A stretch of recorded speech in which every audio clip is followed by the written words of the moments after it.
Bonjour, je m'appelle Rika Komurata. Merci d'avoir visité l'atelier musical du village, volume 16. J'ai donné le titre Ça va votre manière de travailler et j'aimerais bien réfléchir avec vous sur ce thème. Après tout, tant qu'à faire de travailler, on a envie de faire un bon travail. Un bon travail, c'est à mon avis un travail qui a du sens. Si on travaille mal, c'est-à-dire qu'on répète un travail qui n'a pas de sens, on ne sent pas la progression et on risque de perdre la motivation du travail. Ce matin, quand je suis entrée dans la salle de travail, aïe aïe aïe, j'étais confrontée à cette situation. La empathique avait vraiment très mal à travailler. De ce fait, il ne sentait aucune progression dans son travail et maintenant, il est très abattu, démotivé et même dépressif.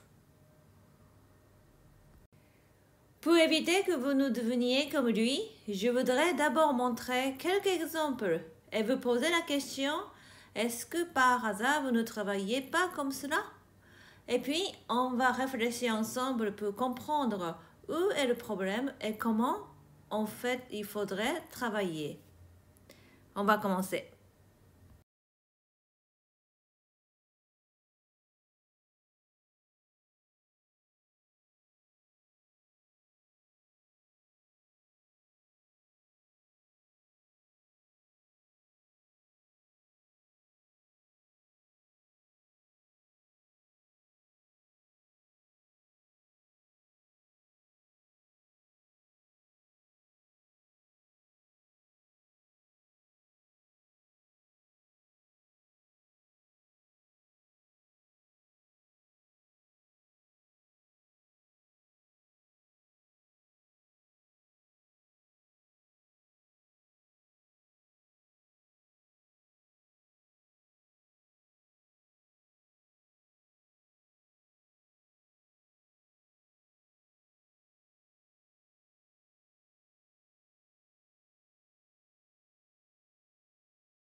J'ai essayé de citer différentes sortes d'exemples. Ces exemples ne vous rappellent rien? Moi-même, je sens que lorsque j'étais petite, j'ai fait de grands détours inutiles. Le plus important quand on travaille, c'est de trouver le centre, le cœur du problème. Si on compare avec une blessure, il faut trouver d'abord où on est blessé exactement. Quand on a compris le problème, on réfléchit à la manière la meilleure possible de la résoudre. Puis on travaille. C'est en respectant cet ordre qu'on obtiendra les meilleurs résultats. Avec cette idée, regardons chaque exemple.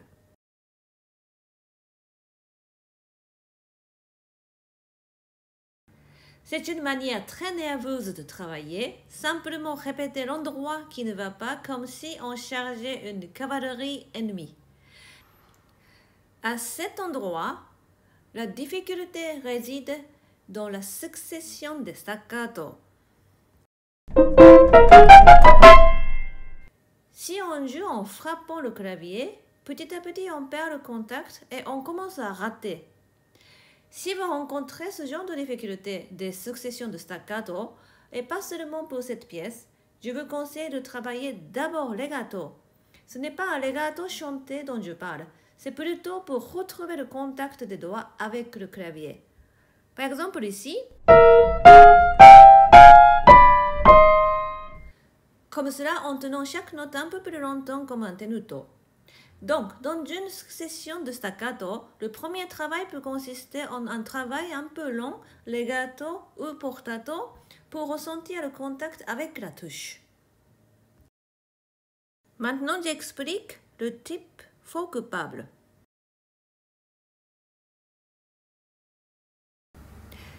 Ici, la difficulté provient du fait qu'il faut non seulement croiser les bras, mais en plus se déplacer. Dans la vidéo, elle a essayé de travailler la main droite comme ça. Quand on croise les mains, la première chose à vérifier est que la main qui est en dessous ne se tient pas trop haute. Sinon, la hauteur de saut devient grande, donc le déplacement s'agrandit aussi. Dans notre cas ici, il fallait d'abord surveiller la main gauche. Or, dans la vidéo, elle considérait la main droite comme seule responsable. C'est pour cela que j'ai donné le titre « Le faux coupable ». En tenant la main gauche aussi basse que possible, le déplacement de la main droite devient beaucoup plus facile puisque presque plat et il fallait donc d'abord vérifier la position de la main gauche. Une autre règle essentielle lors de ces déplacements, est que la note juste avant le saut joue un rôle très important, celui de soutien. Si on veut sauter loin, le pied d'appel doit être correctement installé, sinon on risque tout simplement de tomber. Ici, on peut chercher un travail qui vérifiera que la note avant le saut est stable et solide. Par exemple, on s'arrête ici pour confirmer que ce doigt est bien installé dans la touche. Ça arrive souvent qu'à peine on a joué la note, on essaye de sauter.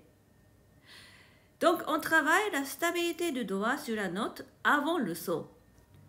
Le travail suivant consistera à effectuer le déplacement en préparant la note suivante, mais sans la jouer. Je prépare seulement la position. Comme cela, j'entraîne la vitesse de la préparation. Enfin, j'ajoute la main gauche, mais comme je vous le disais tout à l'heure, j'essaie de la placer le plus bas possible. Ou bien, c'est aussi un bon travail pour entraîner la vitesse de préparation. Comme vous venez de le voir, la recherche du cœur de problème est très importante et une enquête sérieuse permet de ne pas perdre de temps dans de fausses accusations.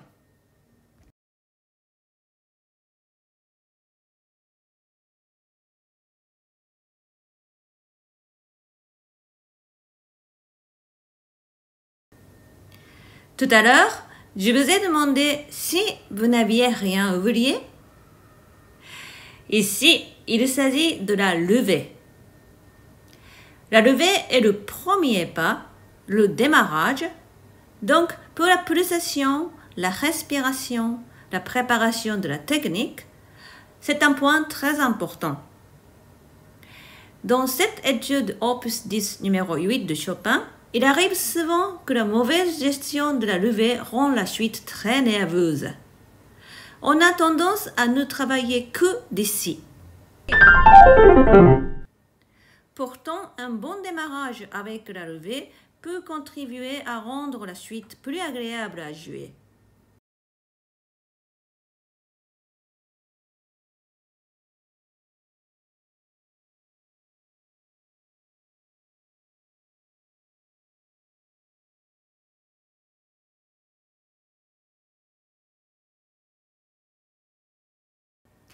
Voilà, je pense très important de travailler aussi une levée musicale qui va nous donner une bonne pulsation. Maintenant, nous allons parler du travail avec des rythmes, comme s'il s'agissait d'une panacée d'un remède universel. En fait, si vous trouvez une bonne raison de travailler avec des rythmes, pourquoi pas? Mais je pense un peu dangereux de commencer le travail par des rythmes sans réfléchir auparavant, en pensant que les rythmes sont la solution à tous les problèmes. Par exemple, dans cet impromptu de Schubert, on a besoin de la souplesse rythmique de triolet pour que la musique coule naturellement. Il ne me paraît pas certain que travailler avec des rythmes pointés un peu saccadés puisse beaucoup m'aider à trouver la fluidité de la musique. Il m'arrive quelquefois de travailler avec des rythmes, par exemple peut-être ici. Ce genre de mouvement rapide dans un intervalle étroit, par exemple.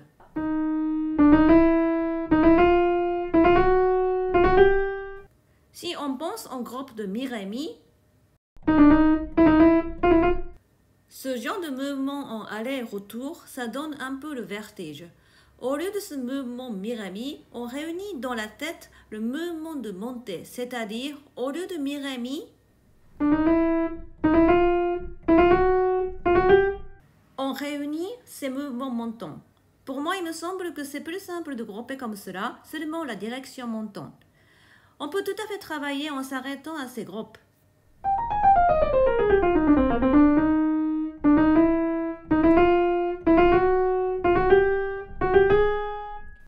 S'il s'agit d'utiliser les rythmes comme cela, il est possible que je les utilise.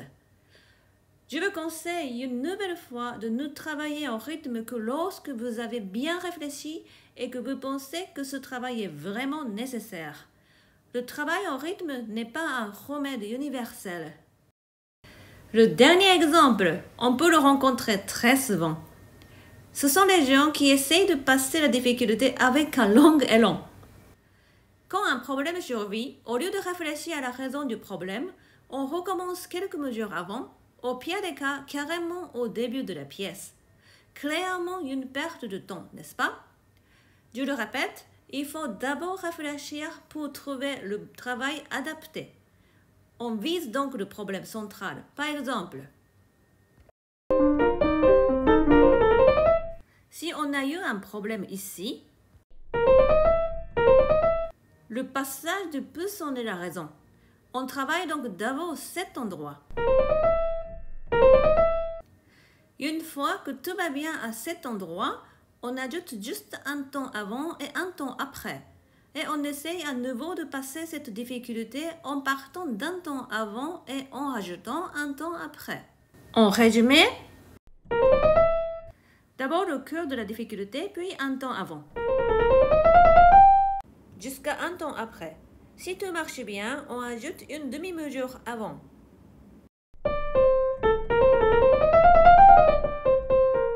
Par exemple, jusque-là.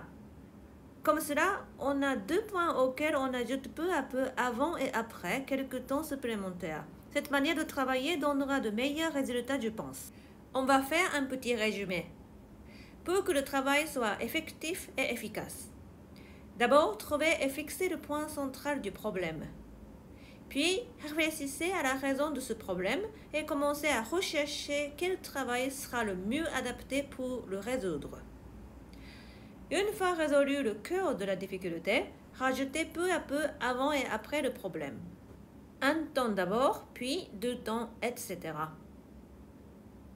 Utilisez votre cerveau pour travailler et aussi vos oreilles. Et maintenant, chatouillez votre curiosité. Franz Liszt, tout le monde le connaît, n'est-ce pas? Il nous a laissé cette phrase. La plus grande qualité du pianiste, c'est la patience. C'est clair, la patience est indispensable.